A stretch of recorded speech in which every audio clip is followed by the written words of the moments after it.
កលវិទ្យាល័យអាត្មាភាពបានដឹកនាំកសាងអគារសិក្សាវិទ្យាល័យកំពូល5ក្រុងដែលមាន88បន្ទប់សម្ដេចអគ្គមហាសេនាបតីនាយកហ៊ុនសែនបេតាស្ថាបនិកសន្តិភាពកម្ពុជាប្រធានប្រសិទ្ធភាពនៃប្រជាណាចក្រកម្ពុជាបានជួយកសាងបង្ហើយចំនួន 70% គឺជាការងារផ្នែកហេដ្ឋារចនាសម្ព័ន្ធរូបវន្តធំធេងមួយដែលសាកលវិទ្យាល័យបានកំពុងអនុវត្ត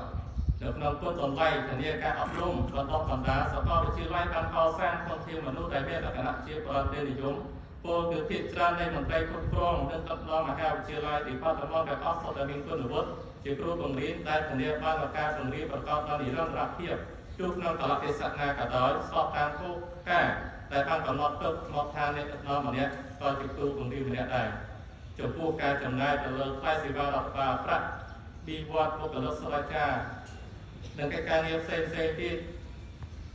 របស់សាកលវិទ្យាល័យគឺជាបន្ទុកនៃការទទួលខុសត្រូវរបស់អាជ្ញាភាពផ្ទាល់ដែលបាននិមន្តសូត្រមន្តទេសនាប័ណ្ណបាតតែចាត់ពីពុទ្ធបរិស័ទនិងគីគោបច្ចាពិសពប្រជាជននានានឹងការបន្ត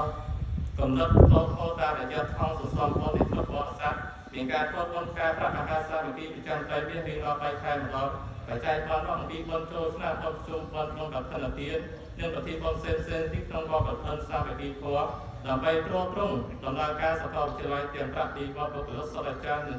និងកិច្ចការងារផ្សេងៗជាដើម3សម្ភារៈអំណោយរបស់រដ្ឋាភិបាលឥណ្ឌានៅក្នុងឱកាសដ៏